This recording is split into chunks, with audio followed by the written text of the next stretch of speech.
Welcome, friends. It feels good to me that we have this opportunity every Wednesday evening to spend these few moments together.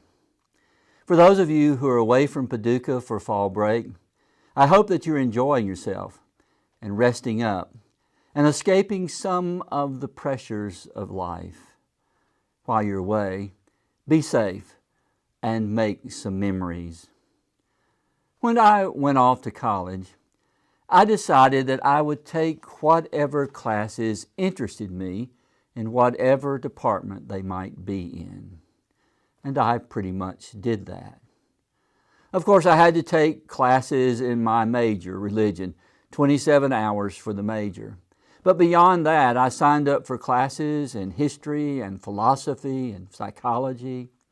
I branched out to art history and to film making. But the most surprising class I ever signed up for was a class entitled Coaching Track and Field. I don't recall exactly what inspired me to sign up for that class.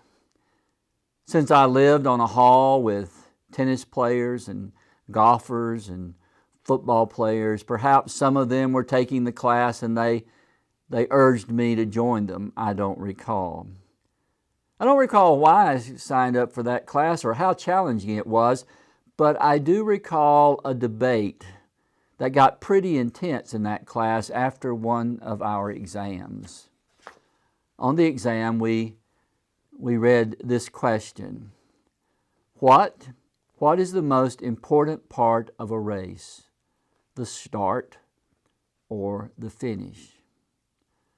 Honestly, many of us thought it was a trick question, but we answered it and we checked the finish. You can't imagine how surprised we were a week or so later when our test papers were returned, and looking through them and looking at that question, we discovered a big X by our answer, the finish. According to our professor, start was the right answer. You can imagine the debate that followed, and it got pretty passionate sometimes. It doesn't matter, we said, what kind of start you have if you don't finish. We also argue that depending on the distance of the race, sometimes you can get a bad start and still finish well. From my own experience, I could recall having fallen down at the starting line when the starting gun went off, getting up. No, I didn't win the race, but I can assure you I did not finish last. Start most important or the finish? I still play that debate over in my mind sometimes, but as I have become just a bit older, I have concluded that the most important part of a race, the most important part of life, the most important part of any challenge we face is what happens in the middle, what happens between the start and the finish. I have discovered that sometimes in life we get off to a great start, but for some reason we lose sight of the finish line, and we simply quit somewhere along the way. It's hard to know exactly why that happens. I don't know if we lose interest or lose sight of the goal or lose our focus. Maybe something unexpected came up. But whatever happens, sometime between the start and the finish, we concluded that the challenge was too great for us to continue. Or maybe we just decided that the prize at the finish line was no longer worth the pain. This can happen when we are pursuing any sort of goal in life, when we are confronting any type of challenge. I've also found that sometimes things get so tough in the middle of the race that we just can't keep going. We find ourselves struggling. We try vainly to convince ourselves that the prize is worth the the suffering. But at some point, we throw up our hands, we throw in the towel, we quit. Sometimes we regret it, but often we do our best to forget those moments when we quit in the middle. I've also experienced moments in life when at the beginning I felt tremendous confidence that I could rise to the challenge. But along the way, things got really, really tough. My confidence was assaulted by the obstacles. My strength began to wane. There was a part of me that wanted to quit. There was another part of me that said, you don't want to be known as a quitter. And then somewhere else there was a more rational voice that was saying to me, sometimes to quit is the most courageous decision that you can make. But somewhere there was a part of me, deep down inside of me, that kept going, that urged me on, that said to me, don't look at the finish line. Just look at the next few steps ahead of you. Don't think about the end until you're almost there. When those times came, when I was struggling in the middle of the race, I found the encouragement of friends the most important part of the struggle. I found that a few words of encouragement could keep me going for days. And if words of encouragement or a note came from a mentor or a close friend, I could keep going for weeks, refusing to accept any thought of defeat.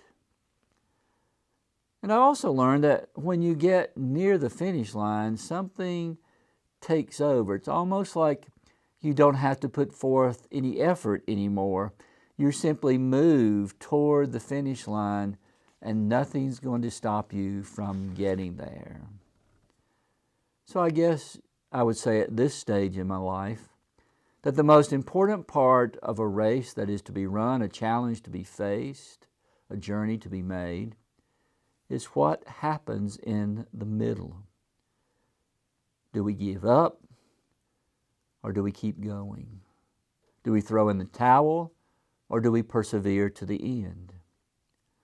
Across the years, I have experienced that sometimes the most meaningful part of the race, the challenge, the journey, is facing the struggle in the middle, enduring the suffering, resisting the temptation to quit. Sometimes when you push yourself on through the middle, when you simply gut it out, when you grit your teeth and go on, you discover things about life and about yourself that truly surprise you. For that reason, I have chosen for our word tonight, perseverance. This word that we pick up and throw in our pack for this week now appears on your screen. Along the journey of life and faith, there are times when all we can do is simply the next thing, that the only strength we have is to take the next step, that despite our fearfulness, we push ourselves just to go on as best we can. In those times, we no longer remember the start, nor do we anticipate the finish line. We just keep going. We just keep persevering. We just keep running, working, going through the challenges we face in the middle. And sometimes when we do this, we find that the journey itself was more valuable than the hopefulness at the beginning and the exuberance at the end. Sometimes when you persevere through challenging times, you feel a deeper sense of satisfaction than you ever felt at any other time in the race or during the challenge or along the way. With these thoughts on perseverance, I chose a verse from Hebrews that now appears on your screen to guide our reflections through this evening. From Hebrews 12:1. Therefore, since we are surrounded by a cloud of witnesses, let us run with perseverance the race that is set before us. So with that verse in mind and those thoughts, let us remember the race awaits us. There is a starting line and there is a finishing line. But the most important part of the journey may be the lessons of life and faith we learn as we persevere in the middle, when we refuse to give up. So now, let us explore our experiences of perseverance. What excites you most? The beginning of a journey, the challenges along the way, or the arrival at your destination?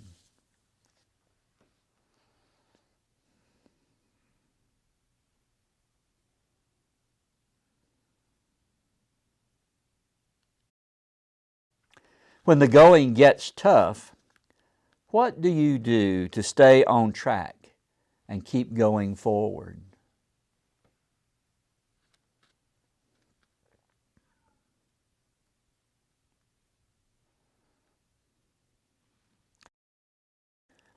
What is the absolute hardest thing you have ever done? What did you learn about yourself as you persevered to the end?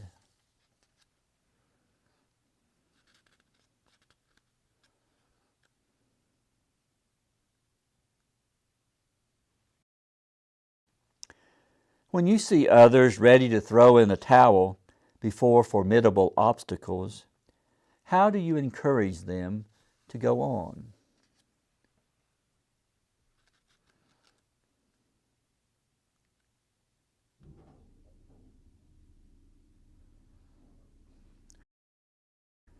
How do you respond when you quit too soon, only to discover you had more left in your tank?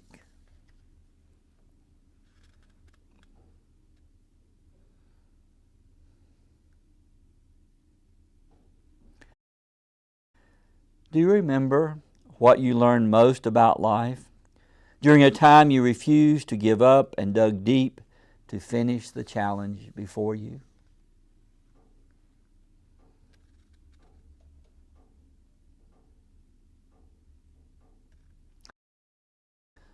Of all the things you've learned about persevering in the face of obstacles, what is the most significant thing you've learned that you would share with others?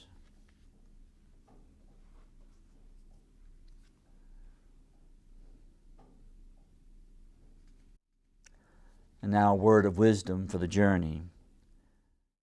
Those who persevere know that dawn breaks through the darkest night.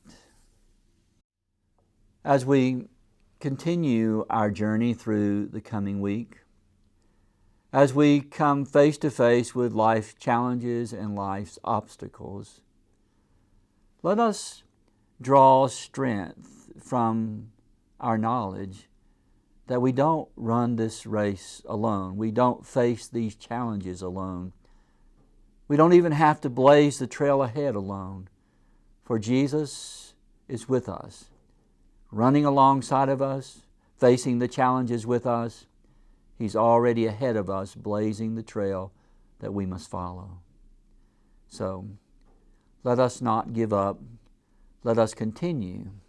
Let us hold tightly to that word perseverance until we meet again along the way of life and of faith. Godspeed.